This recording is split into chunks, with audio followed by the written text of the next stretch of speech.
एक मराठी गँगस्टर, गुजरातमध्ये गँग वॉर, 39 वार आणि गोळ्याही झाडल्या। गुजरातची आर्थिक राजधानी असलेल्या सुरत शहरातील कापड आणि हिरा उद्योगाचा गड मानल्या जाणाऱ्या भेस्तान भागात बुधवारी 5 ऑगस्ट 2026 रोजी 32 वर्षीय गँगस्टरची भर दिवसा निर्घुण हत्या करण्यात आली। सतीश धागडे उर्फ सतीश मराठा असं या हत्या झालेल्या गँगस्टरचं नाव आहे। रिअल इस्टेट आणि इतर बेकायदेशीर धंद्यांमध्ये वर्चस्व असणाऱ्या सतीश मराठाला त्याच्याच एकेकाळचा मित्र राहुल मंडल उर्फ राहुल अपार्टमेंट यांनी संपवल्याची माहिती समोर आली आहे। त्याने जेलमध्ये राहून सतीश मराठाच्या हत्येचा कट रचला, तसेच हल्लाखोरांना फंडिंग पुरवल्याचा आरोप त्याच्यावर आहे। नेमकं सतीश मराठाची हत्या कशी झाली, शेवटच्या क्षणी नेमकं काय घडलं, पाहूयात याबद्दलची सविस्तर माहिती। नमस्कार, मी जान्हवी आणि आपण पाहत आहात टाइम महाराष्ट्र। गुजरातची आर्थिक राजधानी सुरत मधील भेस्तान भागात 5 ऑगस्ट रोजी एका कुख्यात गुंडाची भर दिवसा अत्यंत निर्घुणपणे हत्या करण्यात आली। या घटनेनं गुजरातसह महाराष्ट्रात खळबळ उडाली आहे। मारला गेलेला गँगस्टर सतीश धागडे उर्फ सतीश मराठा हा मूळचा महाराष्ट्रातील धुळे येथील रहिवासी होता।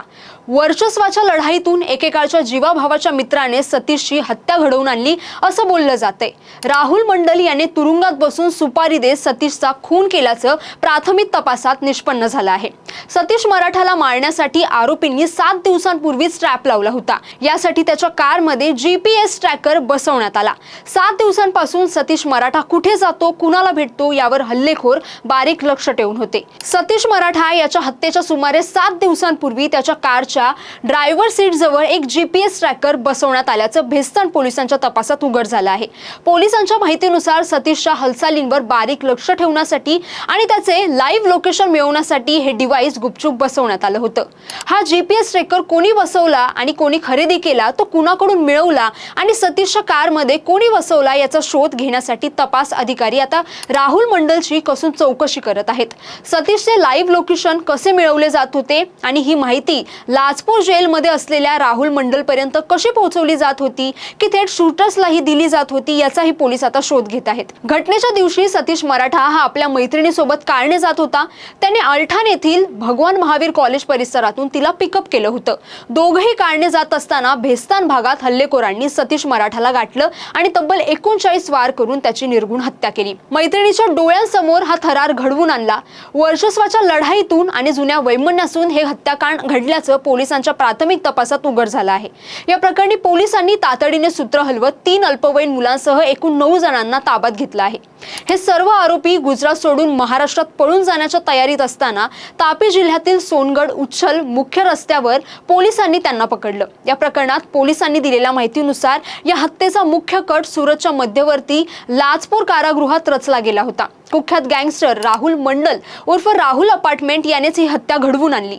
आपल्या साथीदारावर झालेल्या हल्ल्याचा बदला घेण्यासाठी मंडलने तुरुंगात बसून प्लॅन आखला आणि सतीश मराठाला संपवलं अशी प्राथमिक माहिती आता समोर आली आहे। एकेकाळी सतीश मराठा आणि राहुल मंडल हे एकमेकांचे अत्यंत जवळचे मित्र होते। फेब्रुवारी 2020 मध्ये वेद रोडवरील कार्यालयात झालेल्या कुख्यात डॉन सूर्या मराठीच्या बहुचर्चित हत्याकांडात हे दोघेही सह आरोपी होते। या प्रकरणात 4 वर्ष तुरुंगात घालवल्यानंतर गेल्या वर्षी जुलैमध्ये त्यांची निर्दोष मुक्तता झाली होती। मात्र तुरुंगातून बाहेर आल्यानंतर पांडेसरा, भेस्तान, डिंडोली, गोडादरा आणि लिंबायत भागातील अवैध दारू विक्री आणि जुगाराच्या धंद्यांवर वर्चस्व मिळवण्यावरून दोघांमध्ये वाद निर्माण झाले आणि जीवाला जीव देणारे मित्र दुश्मन झाले।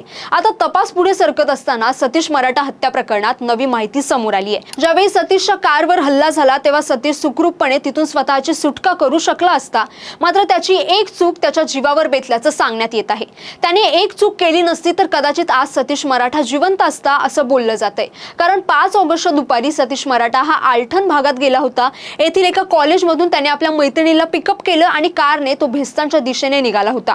दोघे भेस्तान परिसरात पोहोचले असता दुचाकीवरून आलेल्या 2 हल्लेखोरांनी कारवर हल्ला केला। त्यांनी ड्रायव्हरच्या बाजूचा आरसा तोडला, तसेच सतीशला शिवीगाळ केली। हल्ला झाल्यानंतर त्याच्या जीवाला धोका असल्याचं त्याच्या लक्षात आलं, मात्र हल्लेखोरांना प्रत्युत्तर देण्यासाठी तो कारमधून खाली उतरला, पण कारमधून उतरणं ही त्याची एक मोठी चूक ठरली, कारण सुरुवातीला 2च हल्लेखोर दिसत होते, त्यामुळे त्यांना आपण सहज धडा शिकवू असा समज सतीशला झाला असावा. त्यामुळे तो प्रतिकार करायला खाली उतरला. तसेच त्याने आपल्या मैत्रिणीला कारने सुरक्षित स्थळी पळून जाण्यास सांगितलं, पण ही चूक त्याच्या जीवावर बेतली.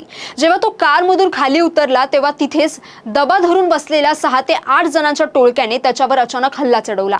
अचानक एवढे हल्लेखोर पाहिल्यानंतर सतीशने स्वतःचा जीव वाचवण्यासाठी घटनास्थळावरून पळ काढला, पण धारदार कोयते, तलवारी आणि चाकू घेऊन आलेल्या हल्लेखोरांनी पाठलाग करत त्याला 50 मीटर अंतरावरच पकडलं आणि सपासप वार करायला सुरुवात केली. त्याने स्वतःचा बचाव करण्याचा प्रयत्न केला, मात्र चौथाळलेल्या हल्लेखोरांनी दयामया न दाखवता तब्बल 39 वार केले. यावेळी आरोपींनी सतीशवर 2 गोळ्याही झाडल्याची माहिती आहे. या जीवघेण्या हल्ल्यात सतीश जागीच रक्ताच्या थारोळ्यात पडला आणि त्याचा जागीच मृत्यू झाला. ही संपूर्ण थरारक घटना त्याच्या मैत्रिणीच्या डोळ्यांसमोर घडली. कदाचित सतीश प्रतिकार करायला कारमधून उतरला नसता किंवा तो मैत्रिणीसोबत कारने पळून गेला असता तर कदाचित त्याचा जीव वाचला असता, अशी माहिती आता समोर आली आहे. सुरत पोलिसांनी दिलेल्या माहितीनुसार या हत्येची सूत्रे सुरतच्या लाजपोर मध्यवर्ती कारागृहातून हलवण्यात आली होती. कुख्यात गँगस्टर राहुल मंडल उर्फ राहुल अपार्टमेंट हा त्या हत्येचा मुख्य सूत्रधार आहे. बेकायदेशीर दारू आणि जुगाराच्या धंद्यांवरून दोघांमध्ये वैमनस्य वाढलं. तसेच काही महिन्यांपूर्वी सतीशने राहुलच्या जवळच्या साथीदार अजित गोस्वामीवर जीवघेणा हल्ला केला होता. याशिवाय तुरुंगातून सुटल्यानंतर सतीश मराठा आपल्यालाही मारेल अशी भीती राहुलला होती. यामुळे राहुलने तुरुंगात बसून सतीशच्या हत्येचा कट रचला आणि सुपारी देऊन हत्या घडवून आणल्याचं प्राथमिक तपासात समोर आलं आहे. या प्रकरणी पोलिसांनी 9 जणांना आता अटक केली असून या 4 अल्पवयीन मुलांचा समावेश आहे. घटनेचा पुढील तपास आता या प्रकरणी पोलीस करत आहे. तर तुम्हाला या सगळ्या घटनेबद्दल काय वाटतं? तुमचं मत आम्हाला नक्की कमेंट करून कळवा आणि हा व्हिडिओ आवडला असेल तर लाईक करा, शेअर करा आणि चॅनलला सबस्क्राईब करायला विसरू नका. धन्यवाद.